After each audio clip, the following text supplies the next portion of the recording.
ब्रह्ममुरारिसुराचितलिङ्गं निर्मले भासिते शोभितलिङ्गं जन्मजदुःखविनाशकलिङ्गं तत्प्रणमामि सदा शिवलिंगम। नमस्कार दोस्तों, आप सभी का स्वागत है हमारे यूट्यूब चैनल पावरफुल हिंदू धर्म में। आज हम आप सभी को शिव महापुराण में विद्येश्वर संहिता में कथा अध्याय 5 का रसपान कराएंगे, जिसमें वर्णन है अग्नि यज्ञ, देव यज्ञ और ब्रह्म यज्ञ का वर्णन। आइए रसपान कीजिए कथा का।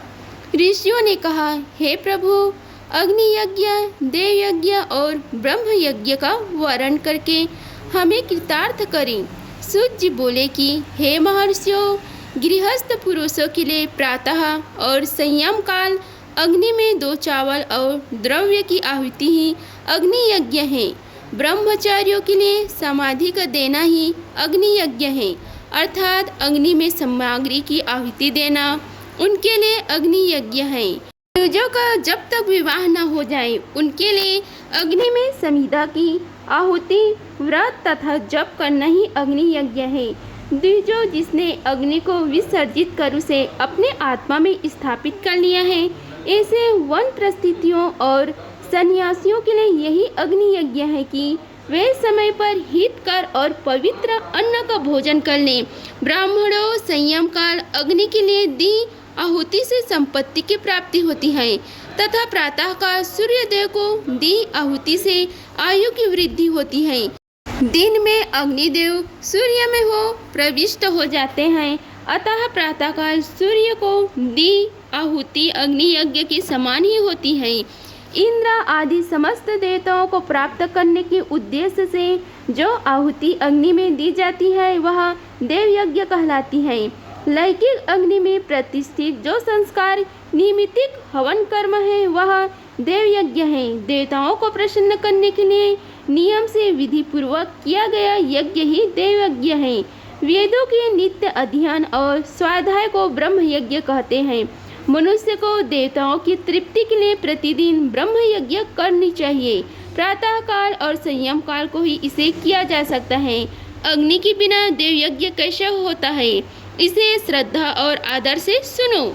सृष्टि के आरंभ में सर्वज्ञ और सर्वसमर्थ महादेव शिव जी ने समस्त लोगों के उपकार के लिए वारों की कल्पना की है। भगवान शिव संसार रूपी रोग को दूर करने के लिए वैद्य हैं, सबकी ज्ञाता तथा समस्त औषधियों के औषध हैं। भगवान शिव ने सबसे पहले अपने वार की रचना की जो आरोग्य प्रदान करने वाला है। तत्पश्चात अपनी माया शक्ति का वार बनाया जो संपत्ति प्रदान करने वाला है। जन्म काल में दुर्गतिग्रस्त बालक की रक्षा के लिए कुमार के वार की कल्पना की। आलस्य और पाप की निवृत्ति तथा समस्त लोगों का हित करने की इच्छा से लोक रक्षक भगवान विष्णु का वार बनाया। इसके बाद शिव जी ने पुष्टि और रक्षा के लिए आयुकर्ता त्रिलोक सृष्टा परमेष्टि ब्रह्म का आयुष्कार वार बनाया। तीनों लोगों की वृद्धि के लिए पहले पूर्ण पाप की रचना होने पर लोगों को शुभ शुभ फल देने वाले इंद्र और यम के वारों का निर्माण किया। ये वार भोग देने वाले तथा मृत्यु भय को दूर करने वाले हैं। इसके उपरांत भगवान शिव ने 7 ग्रहों को इन वारों का स्वामी निश्चित किया। ये सभी ग्रह नक्षत्र ज्योतिमय मंडल में प्रतिष्ठित हैं। शिव के वार के स्वामी सूर्य हैं, शक्ति संबंधी वार के स्वामी सोम, कुमार संबंधी वार के अधिपति मंगल, विष्णु वार के स्वामी बुध, ब्रह्म जी के वार के स्वामी बृहस्पति, इंद्र वार के स्वामी शुक्र व यम वार के स्वामी शनि है। अपने अपने वार में की गई देवताओं की पूजा उनके फलों को देने वाली है। सूर्य आरोग्य और चंद्रमा संपत्ति के दाता है। बुध व्याधियों को निवारक तथा बुद्धि प्रदाता है। बृहस्पति आयु की वृद्धि करते हैं। शुक्र भोग देते हैं और शनि मृत्यु का निवारण करते हैं। इन 7 वारों के फल उनके देवताओं की पूजन से प्राप्त होते हैं। अन्य देवताओं की पूजा का फल भी भगवान शिव ही देते हैं। देवताओं की प्रसन्नता के लिए पूजा की 5 पद्धतियाँ हैं। पहले उन देवताओं के मंत्रों का जाप, दूसरा होम, तीसरा दान तथा चौथा तप तथा पांचवा है वेदी पर प्रतिमा में अग्नि अथवा ब्राह्मण के शरीर में विशिष्ट देव की भावना करके 16 उपचारों से पूजा तथा आराधना करना। दोनों नेत्रों तथा मस्तक के रोग में और कुष्ठ रोग की शांति के लिए भगवान सूर्य की पूजा करके ब्राह्मण को भोजन कराएं। इससे यदि प्रबल पारंबंधा का निर्माण हो जाए तो जरा एवं रोगों को नाश हो जाता है। इष्ट देव के मंत्रों का जाप वार के अनुसार फल देते हैं। रविवार को सूर्य देव व अन्य देवताओं के लिए तथा अन्य ब्राह्मणों के लिए विशिष्ट वस्तु अर्पित करें। यह साधन विशिष्ट फल देने वाला होता है तथा इसके द्वारा पापों की शांति होती है। सोमवार को संपत्ति व लक्ष्मी की प्राप्ति के लिए लक्ष्मी की पूजा करें तथा पत्नी के साथ ब्राह्मणों को घी में पका अन्न भोजन कराएं। मंगलवार को रोगों की शांति के लिए काली की पूजा करें। उड़द, मूंग व अरहर की दाल से युक्त अन्न का भोजन ब्राह्मण को कराएं। बुधवार को दधि युक्त अन्न से भगवान श्री हरि विष्णु का पूजन करें। ऐसा करने से पुत्र मित्र की प्राप्ति होती है। जो दीर्घ आयु होने की इच्छा रखते हैं वे बृहस्पतिवार को देवताओं का वस्त्र यज्ञोपवीत तथा घी मिश्रित खीर से पूजन करें। भोगों की प्राप्ति के लिए शुक्रवार को एकाग्रचित होकर देवताओं के पूजन करें और ब्राह्मणों की तृप्ति के लिए षड्रस युक्त अन्न दें। स्त्रियों की प्रसन्नता के लिए सुंदर वस्त्र का विधान करें। शनिवार अपमृत्यु का निवारण करने वाला है। इस दिन रुद्र की पूजा करें। तिल के होम वह दान से देवताओं को संतुष्ट करके ब्राह्मणों को तिल मिश्रित भोजन कराएं। इस तरह से देवताओं की पूजा करने से आरोग्य एवं उत्तम फल की प्राप्ति होगी। देवताओं की नित्य विशेष पूजन, स्नान, दान, जाप, होम तथा ब्राह्मण तर्पण एवं रवि आदि वारों में विशेष तिथि और नक्षत्रों का योग प्राप्त होने पर विभिन्न देवताओं की पूजन में जगदीश्वर भगवान शिव ही उन देवताओं के रूप में पूजित होकर सब लोगों का आरोग्य फल प्रदान करते हैं। देश काल, पात्र, द्रव्य, श्रद्धा एवं लोक के अनुसार उनका ध्यान रखते हुए महादेव जी की आराधना करने वाले को आरोग्य आदि फल देते हैं। मंगल कार्यों के आरंभ में और अशुभ कार्यों के अंत में तथा जन्म नक्षत्रों के आने पर गृहस्थ पुरुष अपने घर में आरोग्य की समृद्धि के लिए सूर्य ग्रह का पूजन करें। इससे सिद्ध होता है कि देवताओं का पूजन संपूर्ण अभीष्ट वस्तुओं को देने वाला है। पूजन वैदिक मंत्रों के अनुसार ही होना चाहिए। शुभ फल की इच्छा रखने वाले मनुष्य को सातों दिन अपनी शक्ति के अनुसार देव पूजन करनी चाहिए। निर्धन मनुष्य तपस्या व व्रत आदि से तथा धनी धन के द्वारा देवी देवताओं की आराधना करे। जो मनुष्य श्रद्धा पूर्वक इस तरह के धर्म का अनुष्ठान करता है वह पुण्य लोक में अनेक प्रकार के फल को भोग कर पुनः इस पृथ्वी पर जन्म ग्रहण करता है। धनवान पुरुष सदा भोग सिद्धि के लिए मार्ग में वृक्ष लगाकर लोगों के लिए छाया की व्यवस्था करते हैं और उनके लिए कुएं बावली बनवाकर पानी की व्यवस्था करते हैं। वेद शास्त्रों की प्रतिष्ठा के लिए पाठशाला का निर्माण यह अन्य किसी प्रकार के धर्म का संग्रहण करते हैं और स्वर्गलोक को प्राप्त होते हैं। समय अनुसार पुण्य कर्मों के परिप्राग से अंतःकरण शुद्ध होने पर ज्ञान की सिद्धि होती है।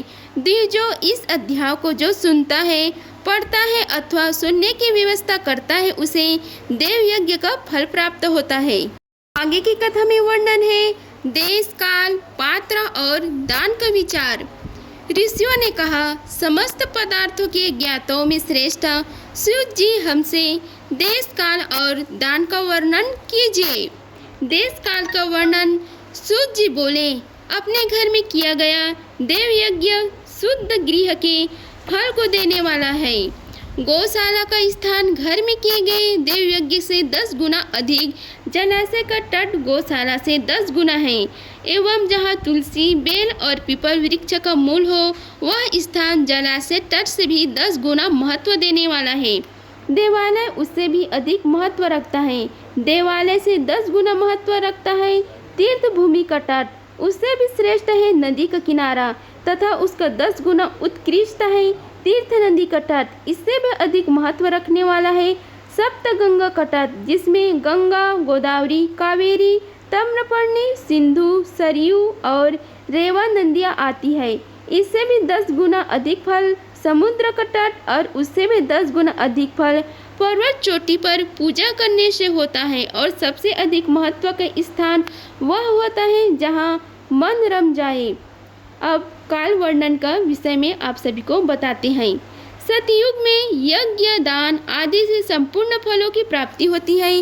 त्रेता में तिहाई, द्वापर में आधा, कलयुग में इससे भी कम फल प्राप्त होता है, परंतु शुद्ध हृदय से किया गया पूजन फल देने वाला होता है। इससे 10 गुना फल सूर्य संक्रांति के दिन, उससे 10 गुना अधिक फल तुला और मेष की संक्रांति में तथा चंद्र ग्रहण में उससे भी 10 गुना फल मिलता है। सूर्य ग्रहण में उससे भी 10 गुना अधिक फल प्राप्त होता है। महापुरुषों के साथ वह काल करोड़ों सूर्य ग्रहण के समान पावन है, ऐसे ज्ञानी पुरुष मानते हैं। आप सभी को पात्र वर्णन के विषय में आप सभी को रसपान कराते हैं। तपोनिष्ठा योगी और ज्ञान निष्ठा योगी पूजा के पात्र होते हैं, क्योंकि ये पापों के नाश के कारण होते हैं। जिस ब्राह्मण ने 24 लाख गायत्री मंत्र का जाप कर लिया हो, वह भी पूजा का पात्र है। वह संपूर्ण काल और भोग का दाता है। गायत्री के जाप से शुद्ध हुआ ब्राह्मण परम पवित्र है, इसलिए दान, जाप, होम और पूजा सभी कर्मों के लिए वही शुद्ध पात्र है। स्त्री या पुरुष जो भी भूखा हो वही अन्न दान का पात्र है। जिसे जिस वस्तु की इच्छा हो उसे वह वस्तु बिना मांगे ही दे दी जाए तो दाता को उस दान का पूरा फल प्राप्त होता है। याचना करने के बाद दिया गया दान आधा ही फल देता है। सेवक का दिया दान चौथाई फल देने वाला होता है। दिन ब्राह्मण को दिए गए धन का दान दाता को इस भूतल पर 10 वर्षों तक भोग प्रदान करने वाला है। वेद वेता को दान देने पर वह स्वर्गलोक में देवताओं के वर्ष से 10 वर्षों तक दिव्य भोग देने वाला है। गुरु दक्षिणा में प्राप्त धन शुद्ध द्रव्य कहलाता है। इसका दान संपूर्ण फल देने वाला है। क्षत्रियों का शौर्य से कमाया हुआ, वैश्यों का व्यापार से आया हुआ और शूद्रों का सेवावृत्ति से प्राप्त किया धन उत्तम द्रव्य है। अब हम आप सभी को दान के वर्णन के विषय में आप सभी को बताते हैं। गौ, भूमि, तिल, सुवर्ण, घी, वस्त्र, धन्य, गुड़, चांदी, नमक, कोहड़ा और कन्या नामक 12 वस्तुओं का दान करना चाहिए। गोदान से सभी पापों का निवारण होता है और पूर्ण कर्मों की पुष्टि होती है। भूमि का दान परलोक में आश्रय देने वाला होता है। तिल का दान बल देने वाला तथा मृत्यु का निवारक होता है। सुवर्ण का दान वीर्यदायक और घी का दान पुष्टिकारक होता है। वस्त्रों का दान आयु की वृद्धि करता है। धन्य का दान करने से अन्न और धन की समृद्धि होती है। गुड़ का दान मधुर भोजन की प्राप्ति कराता है। चांदी के दान से वीर्य का वृद्धि होती है। लवड़ों के दान से षड्रस भोजन की प्राप्ति होते हैं। कोहड़ा या कुष्मांड के दान को पुष्टिदायक माना जाता है। कन्या का दान आजीवन भोग देने वाला होता है। जिन वस्तुओं से श्रवण आदि इंद्रियों की तृप्ति होती है उनका सदा दान करें। वेद और शास्त्र को गुरु मुख से ग्रहण करके कर्मों का फल अवश्य मिलता है। इसे ही आस्तिकता कहते हैं। भाई बंधु अथवा राजा के भय से जो आस्तिकता होती है वह निम्न श्रेणी की होती है। जिस मनुष्य के पास धन का अभाव है वह वाणी और कर्म द्वारा ही पूजन करे। तीर्थ यात्रा और व्रत को शारीरिक पूजन माना जाता है। तपस्या और दान मनुष्य को सदा करनी चाहिए। देवताओं की तृप्ति के लिए जो कुछ दान किया जाता है वह सब प्रकार के भोग प्रदान करने वाला है। इससे इस लोक और परलोक में उत्तम जन्म और सदा सुलभ होने वाला भोग प्राप्त होता है। ईश्वर को सब कुछ समर्पित करने एवं बुद्धि से यज्ञ व दान करने से मोक्ष की प्राप्ति होती है। अगर आप सभी को वीडियो अच्छी लगी होगी तो वीडियो को लाइक कीजिए, चैनल को सब्सक्राइब कीजिए और कमेंट बॉक्स में ओम नमः शिवाय लिखिए। धन्यवाद। मिलते हैं अगली वीडियो में, तब तक के लिए हर हर महादेव।